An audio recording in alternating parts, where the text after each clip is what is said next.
Hey Bob, so good working with you at Thunderhill the other day, and you really showed some pretty solid driving, some good skills, really smooth. Also, your knowledge of general knowledge of Thunderhill is also pretty good. Your vision looking into the corners is pretty good, and I think that's one thing that we always challenge ourselves to do. Right, is as we start going faster. To try to push our vision further into corner. It's really easy to, kind of turn our head and look around when we're not quite pushing our personal limits. But obviously, once the adrenaline kicks in, that's when we can kind of get a little tense and drop our eyes. So this video is going to be kind of a lengthy one. I'm going to go over your fastest lap that you had set over the weekend, which was a 2 minute and 2 minute and 9 seconds. So what we're going to do is really go over everything, go over the lap corner by corner, and really showing a lot of places that over time you can extract a little bit more from the car and a little bit more from the driving line. I think without taking too many risks, and without being too aggressive and putting your self at risk. I think there's some places where you can still grab some time. The 2:09 lap time you did with a passenger and with a pretty hot day, pretty hot ambient temperature is still really impressive. It wasn't quite your personal best, but guaranteed that if you do pretty much the same thing you did with a cooler day and no passenger, would easily be a 2 minute 6 or even a 2 minute 7 lap time. So again, this video, it's good for reference if you ever want to, find some little bit extra time and working on one corner at a time, because this one is, again, it's going to be very lengthy. I'm going to really nitpick everything and show some places where we can get a little bit more time, not from really wringing the neck out of the thing, but really thinking about more about the mechanical sympathy in terms of like what the car needs, and also really how to just be a little bit more efficient with our driving line and really keeping that string theory in mind, right? Just being able to get that steering wheel straighter, using more road, and be able to put the power down a little bit sooner. So here we go. Coming down the front straightaway. Okay. Hitting about 100, we're hitting 126 miles an hour this time. And we've done a little bit more, a little bit less, but on a cool day, we can be probably closer to 140.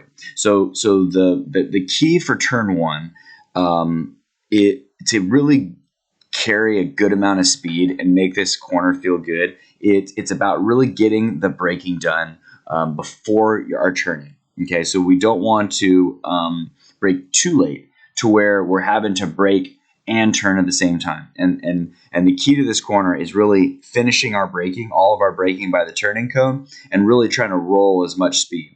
And there's several reasons, but 3 reasons mainly is, one, the uphill, the fact that turn 1 is uphill. We want to get off the brake and let the car roll and really let the hill kind of take away some of the speed on its own. If we're on the brakes too long and especially too late towards that turn in, it combined with the hill, we're going to lose a lot of speed. Secondly, because we have that uphill, we have that compression zone, right? We have that compression area, and it tends to unsettle the car if we're braking too aggressively uphill. It tends to make the front tires really bite and that back end kind of step out a little bit. So we got our turning cone here. Again, we want to get our braking done early because and by the way, I may actually, after at the end of this, I'll show the entire lap without stopping. So for now, I'm going to stop kind of play by play and stop and kind of point out some things. So here we are at the turning cone. Now, if we really get our speed knocked away early, we can get off the brake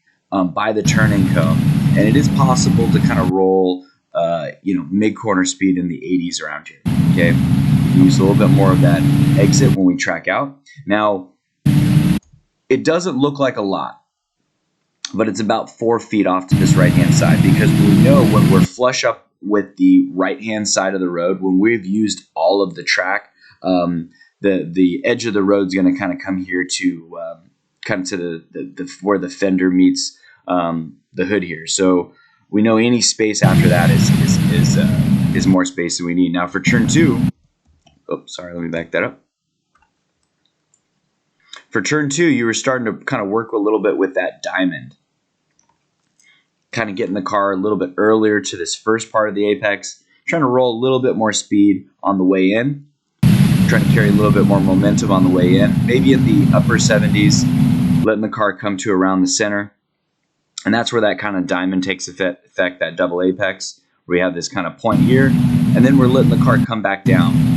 And we can see there's an apex cone, and there's also a gray kind of patch in the road. So we want to be nice and flush like we are here, and picking our eyes up and getting our hands straightened and squeezing power out to the blue and white. Now, this is a section where sometimes you were able to give a nice good amount of throttle, and sometimes we were kind of just partial throttle. All right. So if we get this car really flush and tidy up to this inside, and we get the car pointed out to the blue and white, we should be able to get full throttle out for just a sec. Now, I personally like to go back to the center just a bit more, not way out here to the left. And you kind of approach here from the inside, which is totally fine. You can see, again, a little bit of a double apex because the car does come off the white line by just a couple feet and then back down. So I really like what you're doing here. That's a really, really solid kind of minor double apex. It's a very tidy line. Now, one place you're going to be able to extract a little bit more time is hustling the car between turn 3 and turn 4. And this is a place sometimes where it's tough. We want to get our eyes back across to the left kind of quickly, because we don't want to be wide from this turn 4 apex curb. So from here, from this curb, we have a kind of a turning cone. Really is a turning cone, but we can also give ourselves kind of a reference to hold the car here for a sec. We can go to a little bit of power. Then we want to breathe off, lift off the gas, cut a little bit of maintenance throttle, and like you're doing here, really nice and tidy, getting the eyes up and trying to get a nice bit of full throttle. Now, even though it's not, obviously completely straight, we're trying to manufacture a straightaway for acceleration, and as much as we can, a straight line for our braking. Now, here we can brake aggressively because it's uphill. We have gravity helping us. It's going to compress the car, so our braking effect is going to be a little bit higher, of course. So we can brake aggressively, assuming that our hands are somewhat straight. But I've always noticed that it's never perfect, and there's always going to be a little bit of steering input, even on throttle, even on brake. So we're coming up the hill on power, hard brake, cresting over, and sometimes because of this lightness, like when I did the laps for you, the car was light. It was rotating. It was even sliding a little bit over the top, which can happen just because, of course, when we crest over the top here, the car gets a little bit light. Coming back downhill, down here, I guess this kind of cyclone turn 5 to turn 6 section, you looked really good, being tidy here. Now, and this is another place where we can manufacture a little bit of a straightaway. Now, this is a place where if you're not really hauling the mail and you're not really on a whole lot of gas, turn 6 doesn't feel like it needs any braking at all. But when you actually get a bit of full throttle, see from this section on, from about here to here, this short shoot, we can try to grab a little bit more full throttle, or a little bit more throttle. And if we're patient, we don't get on, and as long as we don't get on the gas too soon, we should be able to grab a little bit of full throttle for just a quick second, and that will allow you to just bring up a little bit more heat, a little more energy, and just a little bit more rolling speed up to turn 6, and then that little tiny brush of the brake just to settle the front end, which we talked about, right? We saw that one time where you just try to roll it in, coasting, no brake at all, and it was just struggling, all right? It was kind of washing out wide. I didn't really want to take to the apex. So just that brush to set the front tires down. Then we're coming down on that somewhat slightly late apex and letting the car out all the way, of course, here to this right-hand side. Now, turn 7. This is one where there is a little bit of nuance to it because this can actually be taken with a lot of throttle. In fact, full throttle. I wouldn't suggest you try it right away, of course, and doing it is pretty hairy. It's pretty exciting to do. Now, in order to do it, though, the line has to be perfect because we were talking a little bit about, we know the general line theory about turning in too soon, arriving to the apex too soon, and then kind of pushing ourselves out wide to the exit too soon. So for this corner, sometimes, now this was an area you were passing a lot in, so I'm not going to really complain about that because that was a good passing zone area. But when we're here by ourselves, we want to be patient, and we can see where the white line on the right hand side is almost been kind of worn away until about right there where it starts to pick back up again. And the reason why is we want to, there's no turning cone here, but we want to be patient onto this right hand side.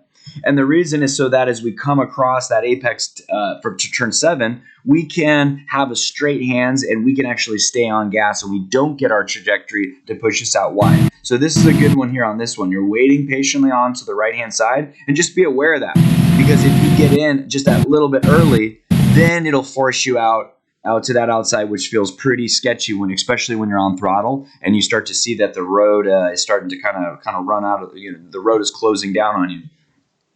So we're on the gas pretty good. Now this was an area where we talked about using some brake for turn 8. Now earlier in the day, you weren't using any brake at all, and that's totally fine because you actually didn't really need it. You were approaching this corner at about 100.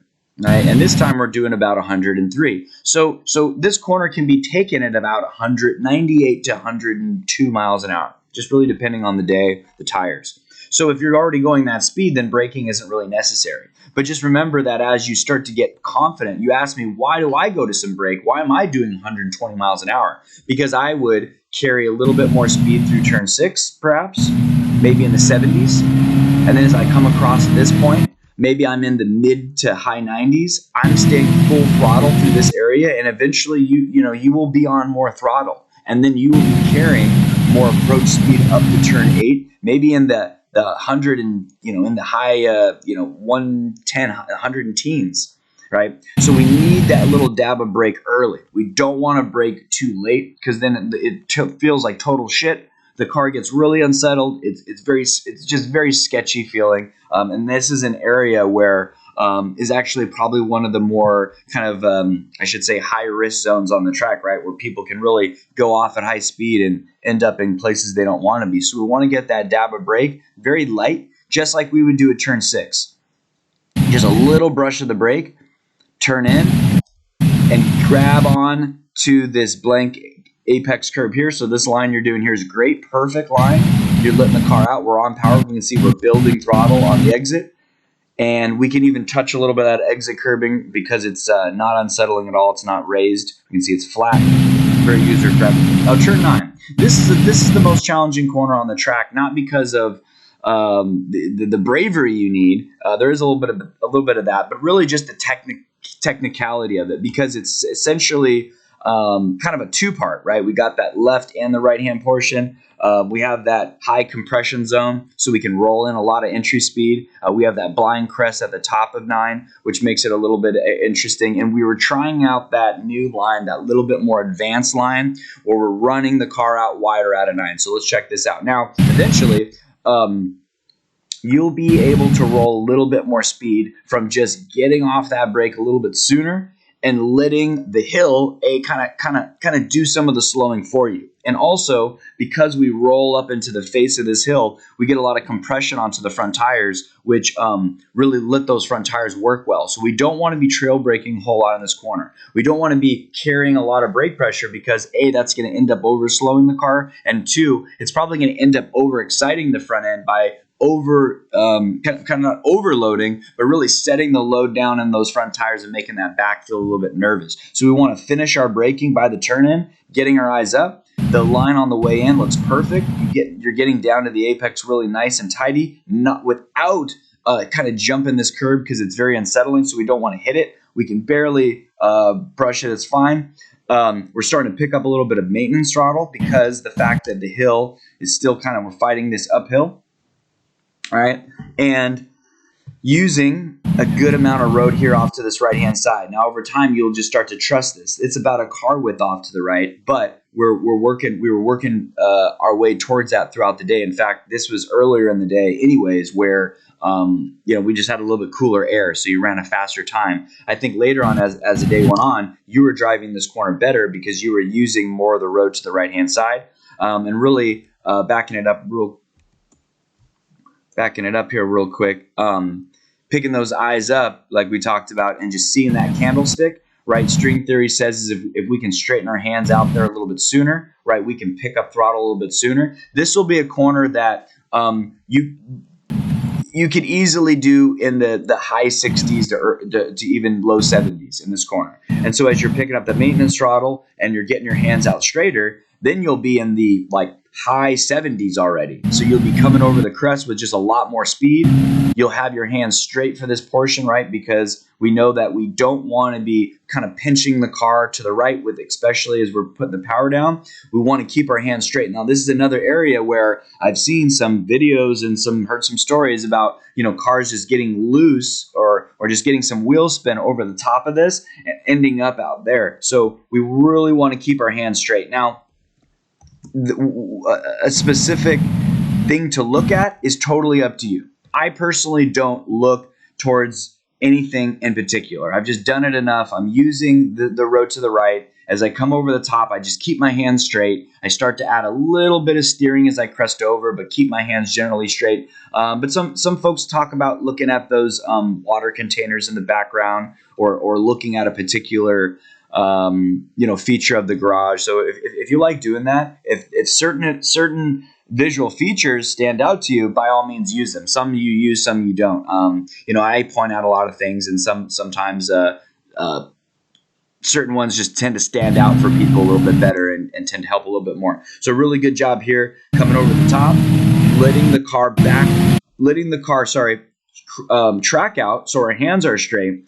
And we want to get back over to the right without rushing the car, but we also want to get back over to the right-hand side so that we're back and flush with the right-hand side of the road. And so since this was a new kind of change to our line out of 9, we were kind of having to readjust our entry point and our car positioning into turn number 10. So this is one where I was really, kind of hounding you to get back over to the right-hand side so we can be flush in this braking zone, right? So we can see, hey, we got a braking zone coming, and we still have a lot of space to the right-hand side. This was a place, again, I was pointing out a lot to you. So we want to get back over here a little bit more quickly.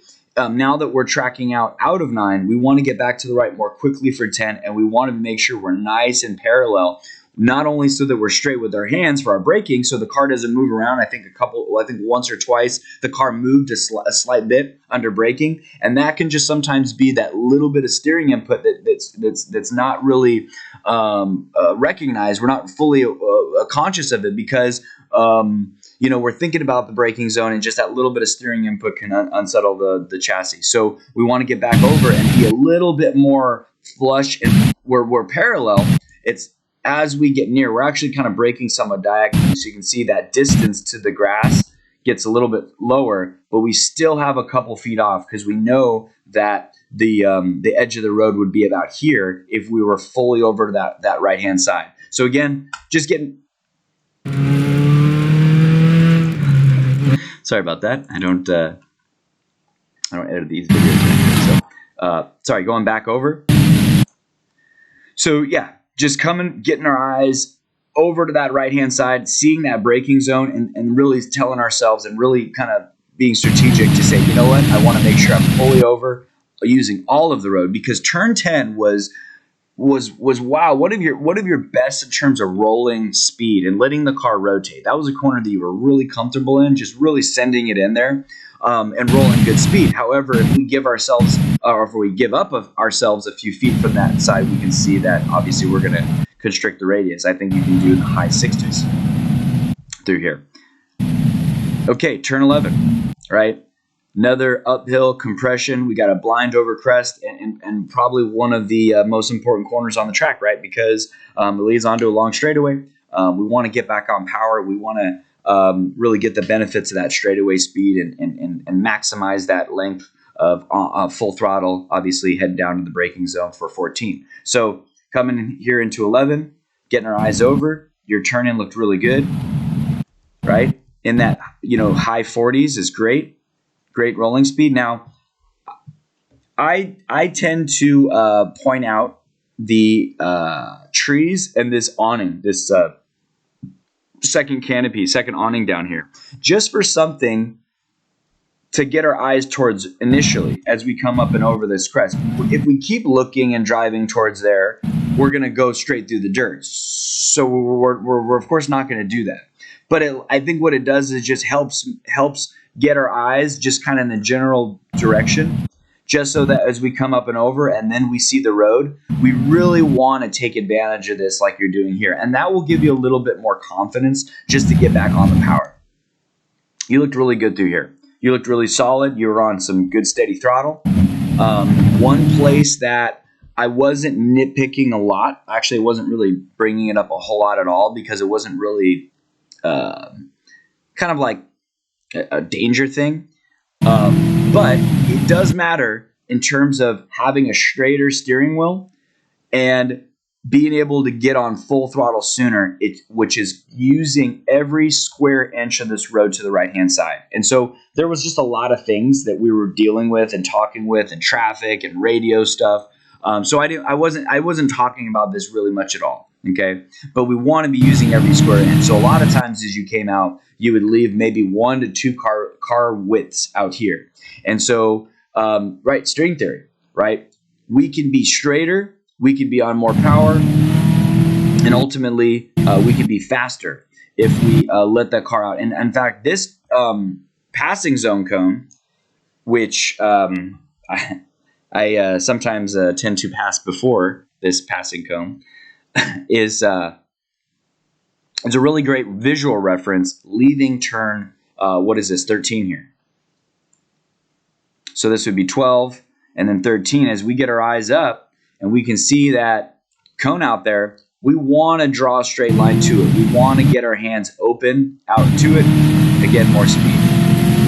Now, this is one of the heaviest braking zones, right? And this is a place that you were looking pretty good in, right? You want to challenge with the big brakes on the Z06. Even though that we're coming down here with a good head of steam over 120 miles an hour, we can really challenge this 3-pack of cones, which you were doing. Boom, on the brakes firm. We're slowing the car down. We got the 2-pack. We got our final cone, the turn in. Now, I tend to turn in just slightly before that, like you're doing here, or even at it is completely fine. I just don't like turning in way later after that. And I see why people do it is because they kind of want to really set up the straightaway, but I think they over exaggerate. So I think sometimes people kind of swing way out here. So we don't want to be out there way wide, right? You'll see some people really try to do that, try to start, getting on power way early. I think what you're doing here looks really good.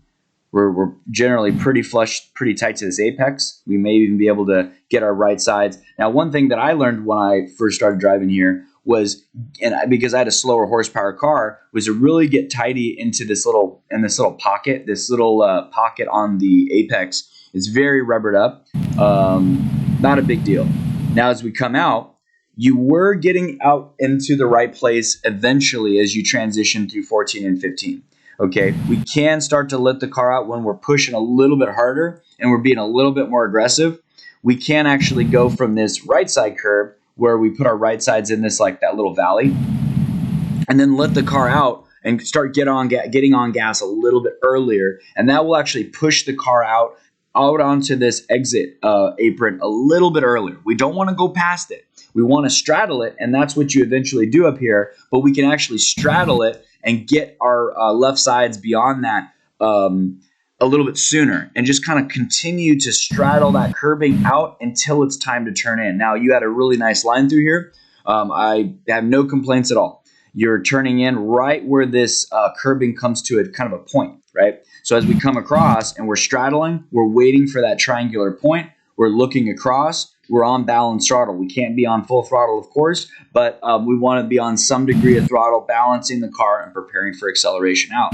So we're building throttle out. We're staying off of this this apex curve because it's very tall, very raised, and very unsettling. So we want to be right near it, but not on it, which you did right here. And then also challenging the exit. We can touch a little bit and nibble a little bit this exit curve because it is flat. As long as we're not getting too greedy and running out too wide, which you weren't doing here, you were letting the car run right out to it. I'm yelling it to you about not worrying about sound at this point because we're concerned about, do we have to lift? And this time I was just flogging you. I was just riding you like a bull. Get on the gas, gas, gas. And you said, I don't know, the sound. I said, go for it. And you did. And so check this out. You came down the straightaway this time, and your top end speed was 131 miles per hour, which was great. Like I said, on a cool morning by yourself, yeah, you probably have gone faster already. And I'm sure that 139, 140 miles an hour is probably capable. But now check this out.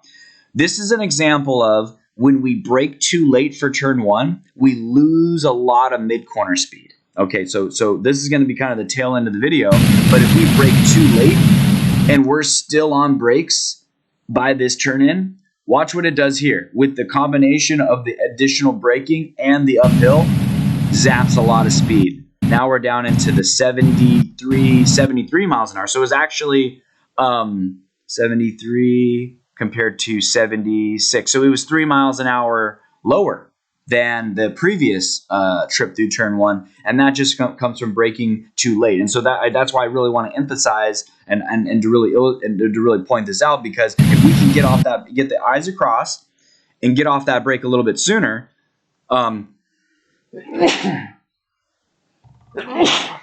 excuse me, and then get off that brake a little bit sooner, we can be rolling more kind of closer into the actually lower or even mid 80s by just getting off the brake earlier. So it's kind of a funny thing that braking sooner, not necessarily braking too soon, but getting off the brake soon is actually the most important thing, not just where or how late we brake. Sometimes that's just a bit of a misnomer. So let's watch this video one more time, this time without stopping, and I'm just going to kind of do some play-by-play commentary as we're playing this at real time. So here we go.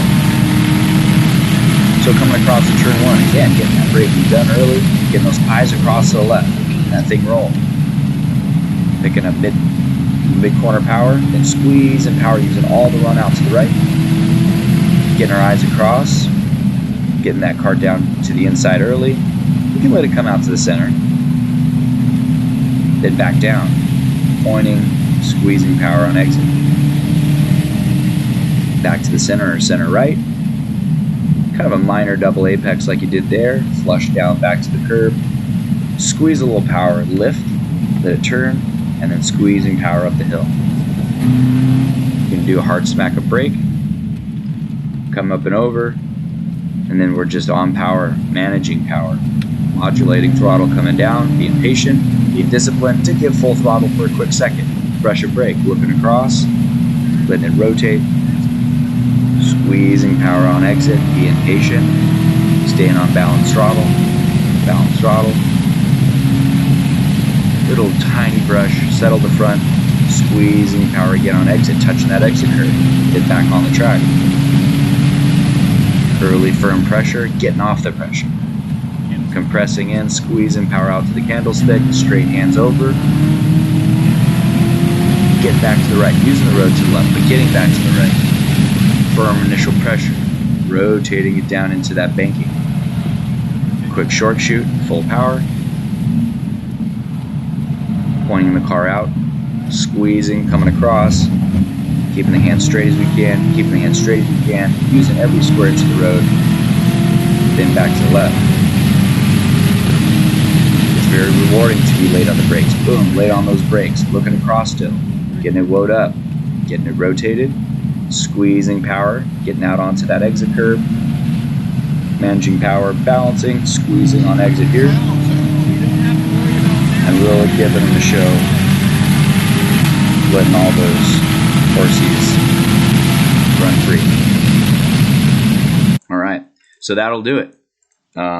Yeah, check it out anytime. Work on one corner at a time. Definitely, refresh if you need, and feel free to ask me any questions if you need. All right, cool. Take care, Bob.